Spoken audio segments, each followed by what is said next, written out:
Hello sir, good evening. Good evening Muskan ma'am, जी बताइए। Sir, क्या मैं आपका नाम जान सकती हूँ? जी मैम, मेरा नाम एमडी अब्दुल कादिर है जी सर। और मैं बिहार का निवासी हूँ। जी, जी पूछिए, क्या सवाल है मुझे आपके। आपको कुछ बिहार के रिलेटेड, एजुकेशन के रिलेटेड कुछ सवाल पूछने थे। जी मैम। जी, मैं पूछ सकती हूँ? जी जी पूछिए। जी, पहला तो है सवाल कि अभी बिहार में आंदोलन बच्चों के द्वारा चल रहा है, ठीक है। तो उसमें आप क्या राय देना चाहते हैं आपकी तरफ से? देखिए मैम, जैसा कि आप कुछ दिन पहले भी देखे होंगे कि हमारे जो union education minister Dharmendra Pradhan जी थे, जी। उन्होंने रेजिग्नेशन लेटर दे दिया है। जी। और इसका साफ वजह ये है कि जो ट्रांसपेरेंसी होनी चाहिए एजुकेशन में, जी। क्योंकि एक बच्चे का भविष्य जो है वो बहुत ऊपर तक होता है। जी। हमारे बीच ही बच्चे जो है कल होके भारत के प्रधानमंत्री या प्रेसिडेंट बनेंगे, एमपीज बनेंगे, राइट। जी। तो ऐसे कंडीशन में अगर उन्हें अच्छी शिक्षा की व्यवस्था नहीं होगी, अच्छे से ट्रांसपेरेंसी एग्जाम में नहीं दिया जाएगा, तो ऐसे लोगों की सिलेक्शन होगी जो वैसे डिजर्व नहीं करते हैं, जी। वैसे लाइफ डिजर्व करते नहीं है। जी। तो बिहार में भी सेम हो रहा है कि जितने भी बीपीएससी के एग्जाम कर लें, एसएससी का एग्जाम कर लें, बीएसएससी सीजीएल का एग्जाम कर लें, बीएसओ का एग्जाम कर लें, लगभग 3-3 4-4 साल हो जाता है कि जहाँ पे बच्चे वेट करते रहते हैं कि एग्जाम मेरी होगी।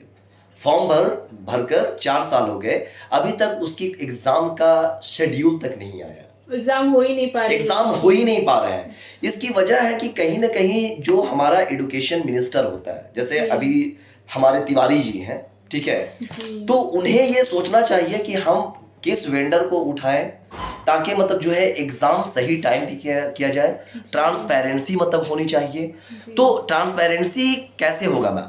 देखिए, ऑफलाइन एग्जाम लेने का मतलब नहीं है जहाँ पे 30-30 40 लाख बच्चे एग्जाम में फॉर्म फिलअप करते हैं एग्जाम देने के लिए। चलिए मान लेते हैं 50% भी अटेंडेंस रहता है, 20 लाख का ऑफलाइन कैसे लेंगे?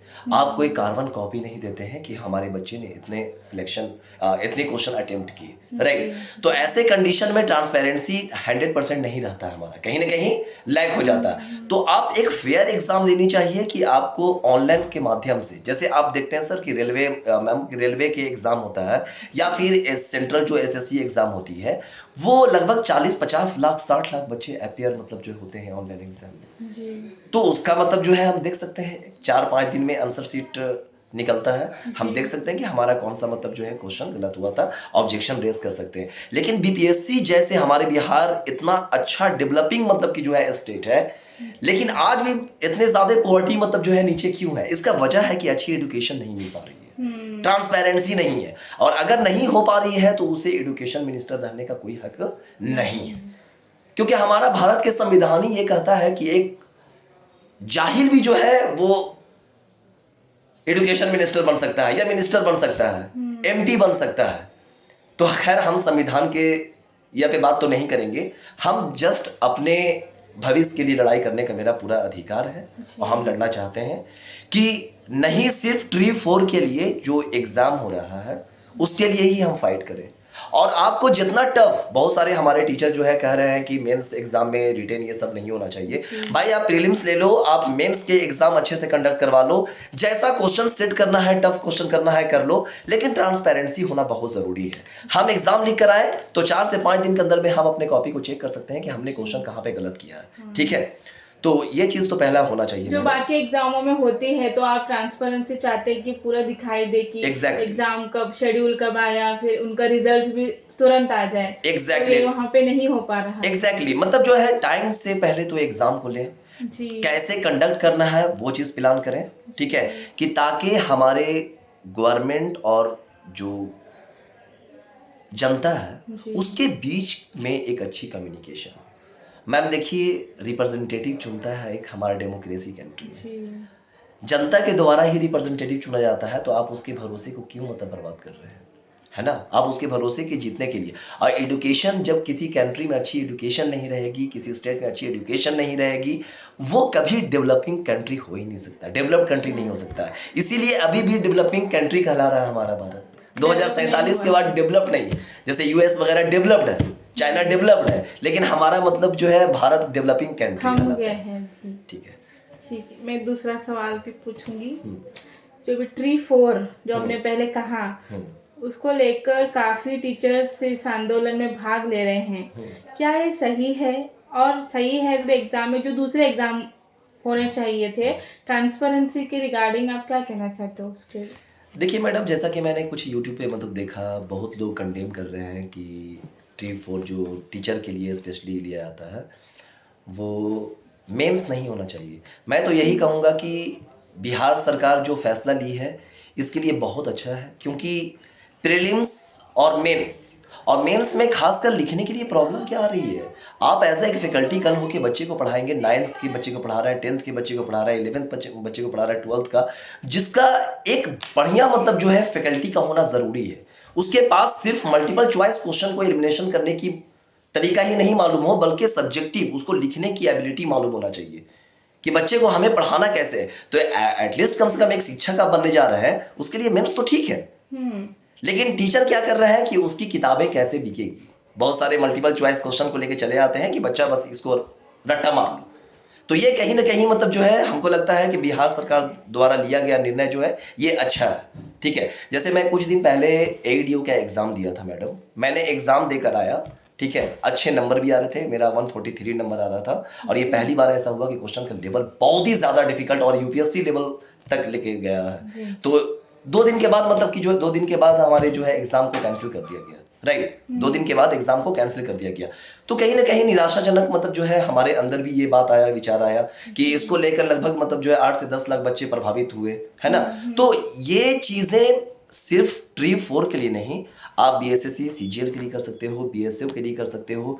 जैसे बीपीएससी हमारा लेते हैं सिविल सर्विसेज, उसी तरीके से एक आम जो सिंगल एग्जाम है अच्छे पोस्ट के लिए, उसके लिए मेंस होना जरूरी है। आप मेंस चाहे जैसे भी ले, क्योंकि वो सबके लिए इक्वल है। हाँ। हमारे लिए नहीं है कि मेंस के तरह मतलब जो है लिखना मेरे को सब्जेक्टिव टाइप का लिखना मेरे को है, सभी के लिए बराबर है, लेकिन फेयर एग्जाम होना चाहिए, ट्रांसपेरेंसी होना जरूरी है। अगर आप ऑफलाइन ले रहे हैं तो आपको कार्बन कॉपी मतलब जो है देना पड़ेगा, और 4 से 5 दिन के अंदर में आंसर की निकालकर ऑब्जेक्शन रेज करने का भी मौका देना पड़ेगा, ठीक है।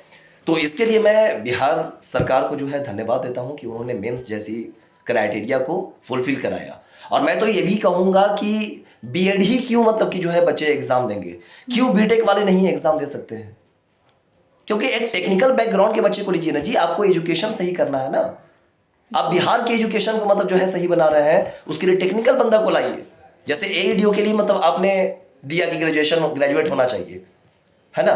तो सारे एग्जाम के लिए होना चाहिए मैम, नॉट की मतलब जो है ट्री 4 के लिए होना चाहिए। ये बीएसएससी सीजीएल होना चाहिए, ठीक है, जो बीएसओ होता है, और भी जो बीपीएससी के थ्रू निकाला जाता है एग्जाम, उसको फेयर और ट्रांसपेरेंसी होना चाहिए। जी, तो मेरा दूसरा सवाल है, बिहार सरकार को आप क्या कहना चाहते हैं, क्या करना चाहिए उन्हें आगे? बिहार सरकार को देखिए, सबसे अच्छा कि शुरू से मतलब कि जो है अभी तक जो देख पाए हैं और हम लोगों ने एक्सपीरियंस किया मैम एज ए स्टूडेंट, कि बच्चे का भविष्य को सबसे पहले फर्स्ट प्रायोरिटी पे रखें जी। मतलब जनता आपके लिए सब कुछ है, आप जनता की बातों को सुनने का कोशिश कीजिए, समझने की कोशिश कीजिए, और एजुकेशन को फर्स्ट प्रायोरिटी देना चाहिए जी। ठीक है।